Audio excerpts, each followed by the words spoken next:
بسم اللہ الرحمن الرحیم۔ السلام علیکم ورحمۃ اللہ وبرکاتہ۔ ان الحمد للہ نحمده ونستعینه ونستغفره ونستهدیه والصلاة والسلام علی سید المرسلین محمد وآلہ وصحبہ اجمعین، اما بعد۔ حاضرین و ناظرین، یہ درس حدیث نمبر 195 ہے اور آج کے درس کا عنوان ہے قرآن مجید کا ایک حصہ دوسرے حصے کی تصدیق کرتا ہے۔ روایت سماعت کیجیے، ترجمے کے بعد تشریح کی جائے گی۔ بسم اللہ الرحمن الرحیم۔ عن عمرو بن شعیب عن ابیہ عن جدہ قال سمع النبی صلی اللہ علیہ وسلم قوما يتدارؤون في القرآن فقال انما هلك من كان قبلكم بهذا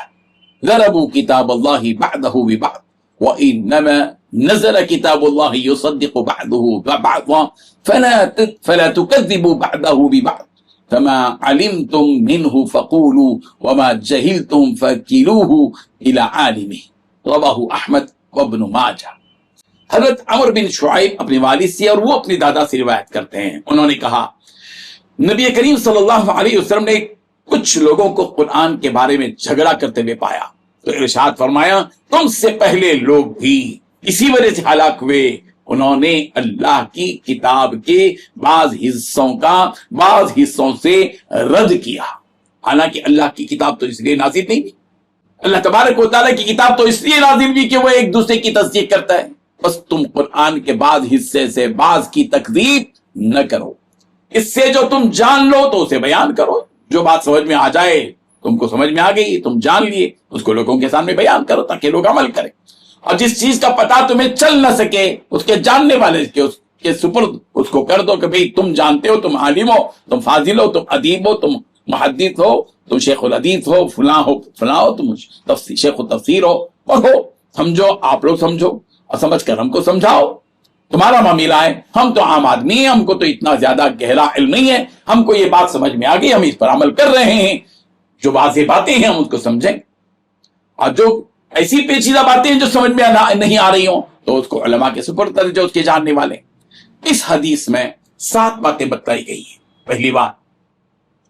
نبی کریم صلی اللہ علیہ وسلم نے کچھ لوگوں کو قرآن کے بارے میں جھگڑا کرتے ہوئے پایا تو ارشاد فرمایا۔ دوسری بات، تم سے پہلے لوگ بھی اسی وجہ سے ہلاک ہوئے۔ تیسری بات، انہوں نے اللہ کی کتاب کے بعض حصوں سے رد کیا۔ چوتھی بات، حالانکہ اللہ کی کتاب تو اس لیے نازل ہوئی کہ وہ ایک دوسرے کی تصدیق کرتا ہے۔ پانچویں بات، بس تم قرآن کے بعد حصے سے بعض کی تکذیب نہ کرو۔ چھٹی بات، اس سے جو تم جان لو تو اسے بیان کرو۔ ساتویں بات، اور جس کا تمہیں پتہ نہ چلے اسے اس کے جاننے والے کے سپرد کر دو۔ بزرگان محترم، قرآن مجید کے نزول کا مقصد کیا ہے؟ مقصد یہ ہے کہ قرآن مجید پر ایمان لایا جائے، اور یہ اللہ تعالیٰ کی طرف سے نازل کردہ کتاب ہے، اور کتاب الہی کو تجوید و ترتیب کے ساتھ پڑھا جائے اور قرآن مجید پر عمل کیا جائے، اور اس پر غور و فکر اور تدبر کیا جائے، اور اس کو لوگوں تک پہنچایا جائے۔ قرآن مجید ایک نصیحت نامہ ہے۔ قرآن مجید میں کہا گیا سورہ عبس کی آیت نمبر 11، کلا انہا تذکرہ، ہرگز نہیں، بے شک یہ تو ایک نصیحت ہے، فمن شاء ذکرہ، بس جو چاہے اس کو یاد کرے، جو چاہے اس سے نصیحت حاصل کرے۔ سورۃ القمر کی آیت نمبر 17 میں وَلَقَدْ يَسَّرْنَا الْقُرْآنَ لِلذِّكْرِ فَهَلْ مِن مُدَّكِرٍ، بے شک ہم نے قرآن کو نصیحت کے لیے آسان کر دیا ہے، تو کیا کوئی نصیحت قبول کرنے والا ہے؟ ان دونوں آیات سے یہ معلوم ہوا کہ قرآن مجید اس لیے اتارا گیا کہ اس کو ایک مضبوط اور مؤثر نصیحت نامہ سمجھا جائے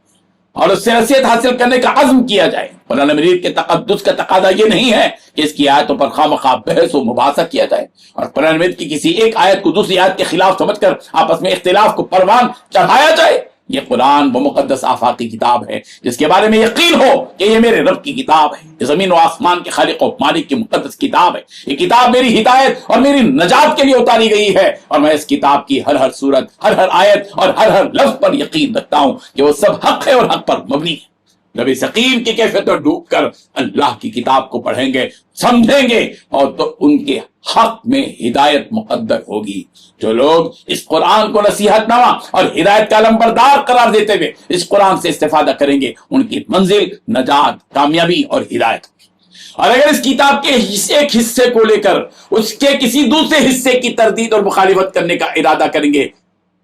تو پھر گمراہی کے دلدل میں پھنس جائیں گے۔ قرآن مجید کے بارے میں اس حقیقت کو ذہن میں رکھنا ضروری ہے کہ قرآن مجید کا ایک حصہ دوسرے حصے کی تصدیق کرتا ہے، ایک حصہ دوسرے حصے کو سچا ثابت کرتا ہے۔ اگر گہرائی اور گہرائی سے دیکھا جائے تو قرآن مجید کی ایک آیت بھی ایسی نہیں ہے جو قرآن مجید کی کسی ایک آیت کی تصدیق کرتی ہو، نہیں۔ اس لیے رسول رحمت صلی اللہ علیہ وسلم نے اپنی امت کو اس حقیقت سے اس وقت آگاہ کیا جب کچھ لوگوں کو قرآن مجید کے بارے میں جھگڑا کرتے ہوئے پایا، اور فرمایا کہ تم سے پہلے کے لوگ بھی اسی وجہ سے ہلاک ہوئے کہ انہوں نے اللہ تعالیٰ کی کتاب کے بعض حصوں سے رد کیا، ریجیکٹ کیا، بعض حصوں کو لے کر قرآن مجید کی بعض حصوں کو ریجیکٹ کر دیا اور گمراہ ہو گئے۔ اور قرآن مجید ایک ایسی کتاب ہے کہ یہ قرآن اس لیے نازل کی گئی ہے کہ اس کا ایک حصہ دوسرے حصے کی تصدیق کرتا ہے، اس لیے تم قرآن کے کسی حصے کے ذریعے کسی دوسرے حصے کی تکذیب نہ کرو، مت جھٹلاؤ۔ رسول رحمت صلی اللہ علیہ وسلم نے حقیقت بھی بتا دی کہ قرآن مجید کی جو بات سمجھ میں آئے عاجزی و انکساری کے ساتھ، اطاعت اور فرمانبرداری کے جذبے کے ساتھ لوگوں کے سامنے بیان کر دو، اور قرآن مجید کی جو باتیں تمہاری سمجھ سے باہر ہوں ان باتوں کو ایسے علماء کے حوالے کر دو جو اس کو بہتر انداز میں گہرائی اور گہرائی کے ساتھ جانتے ہوں، سمجھتے ہوں، جنہوں نے اپنی زندگی کا ایک بڑا حصہ اللہ کی کتاب کو، احادیث کو، قرآن کو، فقہ وغیرہ کو سمجھنے میں لگایا، ان کے حوالے کر دو۔ قرآن مجید کے ادب کا یہی طریقہ ہے، اور اگر قرآن مجید کے ساتھ یہی طریقہ اختیار کیا جائے تو آدمی گمراہی سے محفوظ رہے گا، ورنہ گمراہی اس کا مقدر بن جائے گی۔ قرآن مجید کی سچی عظمت کا تقاضا یہی ہے کہ قرآن مجید کا جتنا حصہ جس قدر سمجھ میں آ جائے اور اس میں شرح صدر ہو جائے، اس کو لوگوں کے سامنے بیان کر دو تاکہ وہ اس قرآن مجید سے ہدایت حاصل کریں اور ان کی زندگیوں میں دینی انقلاب آ جائے۔ آج وقت کا تقاضا ہے، ہمارے ملک میں 25 کروڑ مسلمان ہیں، اور فیصد کے اعتبار سے اگر دیکھا جائے تو قرآن مجید کو سمجھنے والے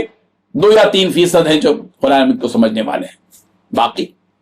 قرآن مجید کی تلاوت کرنے والے ہمارے ملک کے مسلمانوں میں 10%، 12% مسلمان قرآن مجید کی تلاوت کرتے ہیں۔ 90% طبقہ تھوڑے سے آگے پیچھے فرق کے ساتھ 90% مسلمان، یا یہ کہ 85% مسلمان قرآن مجید کو ہاتھ نہیں لگاتے، تلاوت نہیں کرتے، اس کو سمجھنے کی کوشش نہیں کرتے۔ آج ضرورت اس بات کی ہے کہ ہم اللہ کی اس کتاب چومیں، سینے سے لگائیں، دل میں اتاریں، اس کی عظمت کو پہچانیں، اس کو پڑھیں تجوید کے ساتھ، ترتیل کے ساتھ، اس کو اللہ کی کتاب ہونے کا یقین کریں، اور پھر اس پر غور و فکر کریں، پھر اس پر عمل کریں، پھر ان لوگوں تک پہنچائیں جن تک کی کتاب نہیں پہنچ پائی ہے۔ اللہ تعالیٰ ہم سب کو عمل کی توفیق عطا فرمائے، آمین۔ وآخر دعوانا الحمد للہ رب العالمین۔